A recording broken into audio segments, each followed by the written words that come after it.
Good morning. We are live. My name is Nathaniel Umstead. I'm the owner of the Nathaniel Group and also a realtor with eXp Realty. Thank you so much for joining me today.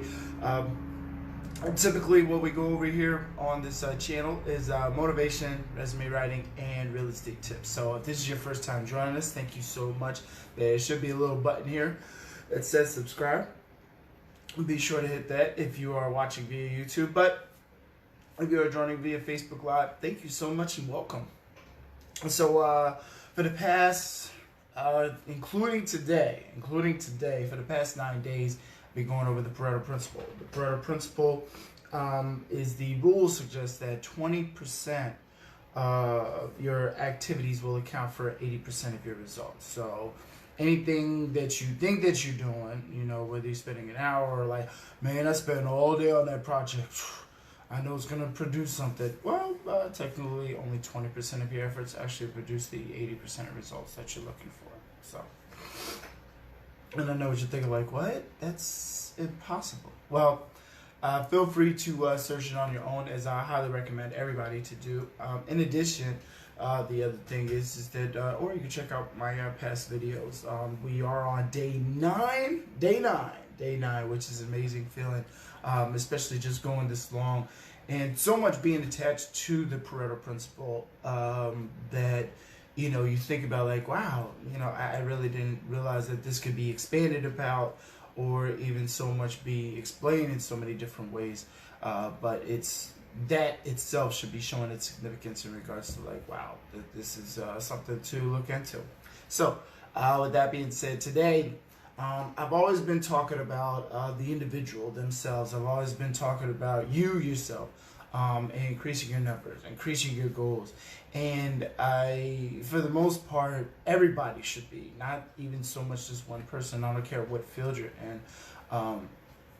Everybody should be with that team mindset, that teamwork mindset, because even when it comes to real estate, especially people who are brand new into the real estate industry, whether it be a realtor, whether it be somebody who's trying to do wholesaling, whether it's somebody who's just getting their name out there, there should be that type of partnership in which either you're following the other person to get you where you need to be at, or you guys are on the same level to getting to where you need to be at, or you yourself have already gotten there, but you're helping somebody as far as advance. So, excuse me, 1 second. I'm not even lying. I'm gonna make sure this is like a real show where I keep water around me. And so, with that being said and all, what I wanted to go over today was with the teamwork, providing feedback for others. We get so caught up when you're working on a team, when you're working on a project, that it's like, man, it's either my idea or nobody else's idea, or for the fact that you just don't want to share any feedback because you're like trying to reach your goal, or you're so sick and tired of your job, you're like, I don't even care what happens. So with the teamwork aspect, and this is what you should be looking at, is how you can provide feedbacks to others, and it with productivity. So I don't want you to think like, okay, well, I'll start accepting ideas today, Dan, since you said that's what I should be doing. No, not so much that, but I want you to get into the habit of, ensuring that productivity is there. If you know a new method, a new way is going to increase productivity, or cut out meaningless tasks, then by all means, you need to, voice your opinion to your supervisor. Letting them know, like, hey, Martha actually has a really good idea in regards to making sure that this works. Is there any way that we can implement this or possibly make it work? And, once, because the manager's only going to lead as so much, so the opportunity is there when it's 2 of y'all going to your manager, when there's 3 of y'all, when there's actually 5 of y'all with the same mindset. You get that there much quicker. Think about it like this. We talked in the beginning about your sphere of influence as far as your 5 closest friends, and you always hear the same routine. I'll show you your future if you show me your 5 friends. So with the teamwork, it's kind of like the same thing. Show me if I'll show you your future if you show me who you're actually working with together. Because if you're just telling me, oh, you're at your job and you just focus on you, oh, okay, well, I guess you plan on being in that job for a long time by yourself. But with the teamwork advantage, as far as helping others and pushing others to be more and more productive, then you get into the habit of where you're like, oh, okay, you know what, this ain't too bad. This ain't too bad. So just take that into mind as far as moving forward along your day. Oh, and that's the other thing. It makes for a very, very much faster day because you're helping your other teammate. Now, there may be days where you're like, well, you know what, I already do too much as it is for this team, so I ain't worried about it. Well, if you feel like you're the quote-unquote lead underneath the manager, or you are yourself your team lead underneath the manager, then by all means, yeah, definitely ask and inquire your fellow colleagues and co-workers, like, hey, grabbing their input. You know, like I said, it'll make for a much better day, and your advancement in getting your task done gets so much quicker. So that's my teamwork advice for today.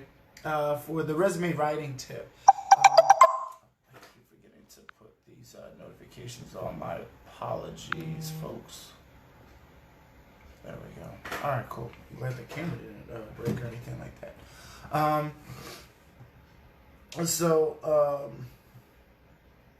What was I gonna say? So yeah, so with the resume writing tip, be sure to use the template. The reason why I say to utilize the template is that there are so many templates out here to actually just go over, copy and paste. There's a lot of templates that you could just download off online onto your laptop and then just pretty much fill in the blank.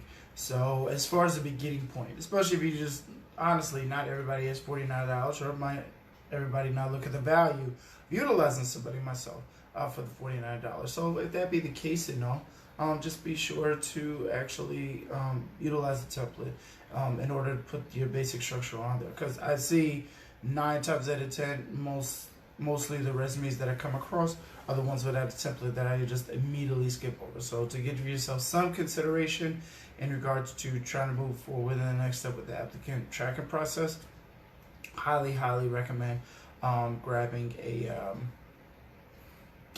utilizing the template. So that's my resume writing tip. The realtor tip of the day. The realtor tip of the day goes with the buyer and the realtor. So with the realtor, I would highly recommend that the first time that you guys meet, as far as the face-to-face, is at an actual appointment. I know it might seem crazy, but here's the thing.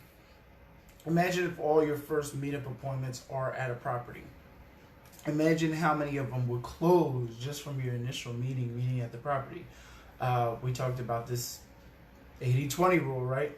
So imagine if you were to go to 100 homes or do your 100 first meetings at a said property. With that being said and all, you do realize that 20% of your results, 20% of your effort or causes produces 80% of the results. So out of those 100 meetings, maybe 20% provides the 80% results that you're looking for in regards to, them looking to sell, or them saying like, you know what, I want a house exactly like this, except just not in this neighborhood, or this will be a perfect opportunity, and then somebody might be able to offer a referral and such. Because that happens, People that are looking for the same thing tend to follow one another. People that are, in line, for the most part, as far as towards the same goal, share with each other. So if you're helping out one buyer, this is my realtors, if you're helping out that one buyer, then by all means, it could expand into more. Vice versa, that for my buyers, I would highly recommend looking or meeting at a property if your realtor allows it. Some of them, they want to make sure that they're not wasting any time and conversation should have been done over the phone. Whether it started off as a via text, direct mail, or that initial phone call, there should be some type of rapport that built up over the phone rather than just like, oh, hey, you're looking to buy a house, 110,000 is your budget, 3-1. Hey, great. Listen, I got like 5 houses. I'm just gonna send over to you right away, and maybe we can meet for coffee and go. Whoa. How you been? How's life? What makes you want to search for a house right now? Have you checked out the current housing market trends? Okay, cool. Listen, there might be a future dip, or there might be an increase. Something to have an engagement, because there should be question, answer, question, answer, and back and forth. So that high Q&A prior to that initial meeting. So, and if somebody, that way you get an idea, and I take fault to this as well. The one buyer that I'm working with right now, I'm actually learning more about him as we go along rather than knocking everything out in the beginning to discuss. As far as his plans for investment, he told me that he wanted a rehab property. I'm like, okay, cool, let's look for a rehab property. But there was rules to that rehab property that we were engaged in and looking for to make his pockets, more profitable. In addition, eventually turn my pockets more profitable. So that's that. But hey, thank you again so much for joining me today. And feel free to get in contact with me directly. I can be reached at 267-702-3756. If not, feel free to hit that subscribe button and also that bell so you can get notifications about new videos such as these. I'm doing this daily, every single day around the 7 o'clock hour, Eastern Standard Time. And as always, stay blessed, my fellow millionaires.